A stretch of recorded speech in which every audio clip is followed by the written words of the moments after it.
பாஜக ஆளுகிற உத்தரப்பிரதேசத்தில் மதுவிலக்கு நடைமுறையில் இருக்கிறதா? அதாவது காங்கிரஸ் ஆட்சி காலத்தில் ஈழத்தமிழர்களுக்கும் பாதுகாப்பில்லை, தமிழ்நாட்டு மீனவர்களுக்கும் பாதுகாப்பில்லை. இந்து சமூகத்தின் பாதுகாவலர்கள் என்று சொல்லிக் கொள்ளக்கூடிய பாரதிய ஜனதா கட்சியை சார்ந்தவர்கள்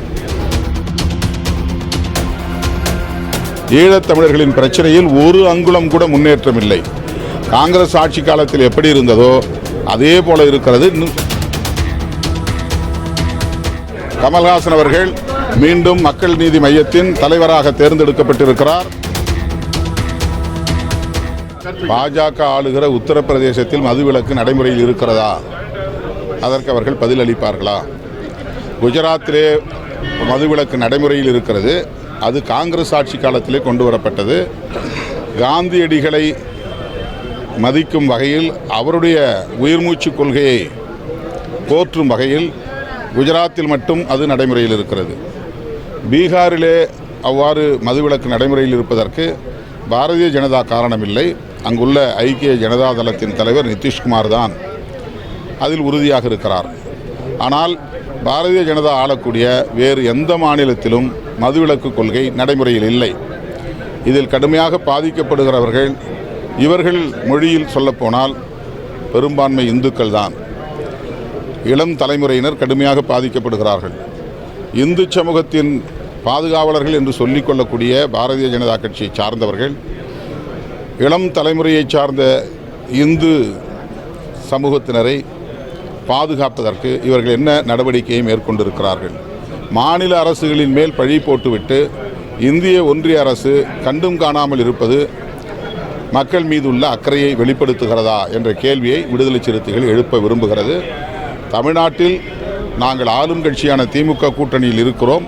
கூட்டணியில் இருந்தாலும் கூட அரசுக்கு நெருடலை ஏற்படுத்தக்கூடிய ஒரு முக்கியமான பிரச்சனையை நாங்கள் கையில் எடுத்திருக்கிறோம் என்றால் அதை வரவேற்கவும் பாராட்டவும் முன்வராமல் இதையே அவர்கள் கேலி செய்கிறார்கள் என்றால் அவர்களின் நோக்கம் மக்கள் நலன் அல்ல, திமுக கூட்டணியை பலவீனப்படுத்துவது, அதை சிதற வைப்பது என்பதாகத்தான் இருக்கிறது. ஆகவே அவர்கள் இப்படித்தான் விமர்சிப்பார்கள். அதாவது காங்கிரஸ் ஆட்சி காலத்தில் ஈழத்தமிழர்களுக்கும் பாதுகாப்பில்லை, தமிழ்நாட்டு மீனவர்களுக்கும் பாதுகாப்பில்லை. பாரதிய ஜனதா ஆட்சிக்கு வந்தால் எல்லாம் தலைகீழாக மாறும் என்று இங்கே சிலர் பாஜகவுக்கு ஆதரவு தெரிவித்தார்கள். பாஜக ஆட்சிக்கு வந்தால் ஈழமே கிடைத்துவிடும் என்பதைப் போல ஒரு தோற்றத்தை உருவாக்கினார்கள். பாரதிய ஜனதா கட்சி 10 ஆண்டுகள் ஆட்சியில் இருந்திருக்கிறது. இப்போது 3வது ஆண்டு, 5 ஆண்டு காலத்திலே அடியெடுத்து வைத்திருக்கிறார்கள். இத்தனை ஆண்டுகளில் இதுவரையில் அவர்கள் தமிழ்நாட்டு மீனவர்களை பாதுகாப்பதற்கு எந்த முயற்சியும் மேற்கொள்ளவில்லை. ஈழத்தமிழர்களின் பிரச்சனையில் ஒரு அங்குலம் கூட முன்னேற்றம் இல்லை. காங்கிரஸ் ஆட்சி காலத்தில் எப்படி இருந்ததோ அதே போல இருக்கிறது. இன்னும் சொல்லப்போனால் கூடுதலாக சிங்கள பௌத்த பேரினவாதத்தின் ஆக்கிரமிப்பும் அடக்குமுறையும் அதிகரித்திருக்கிறது. 1 லட்சத்துக்கு மேற்பட்ட விதவை பெண்கள், கைம்பெண்கள் அங்கே கடும் இன்னல்களுக்கு ஆளாகி துன்பத்தில் உழலுகிறார்கள். அங்கே ஏராளமான போதைப்பொருள் புழக்கம் திட்டமிட்டே சிங்கள ஆட்சியாளர்களால் தமிழர்கள் மத்தியில் பரப்பப்படுகிறது. இப்படிப்பட்ட சூழலில் இருந்து அவர்களை காப்பாற்றுவதற்கு எந்த முயற்சியும் மேற்கொள்ளாத அரசு தான் பாஜக அரசு.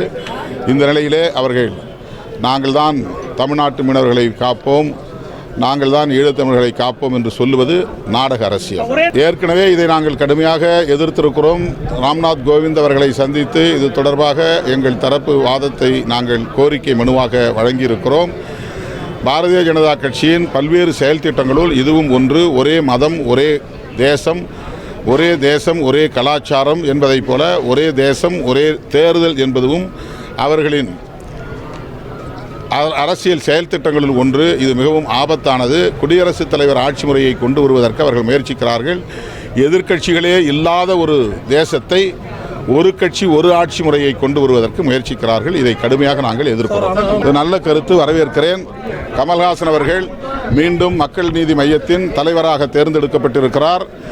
உலகநாயகன் கமல்ஹாசன் அவர்களுக்கு விடுதலை சிறுத்தைகள் கட்சியின் சார்பில் எனது நெஞ்சார்ந்த வாழ்த்துக்களை தெரிவித்துக் கொள்கிறேன். அவருடைய இந்த கருத்தை நான் வரவேற்கிறேன், வாழ்த்துகிறேன். இலங்கை ஜனாதிபதி தேர்தலில் தமிழ் மக்களின் சார்பாக அரியநேந்திரன் அவர்கள் போட்டியிட்டார். அவருக்கு வாக்களிக்க வேண்டும் என்று நான் தமிழ் மக்களுக்கு வேண்டுகோள் விடுத்திருந்தேன்.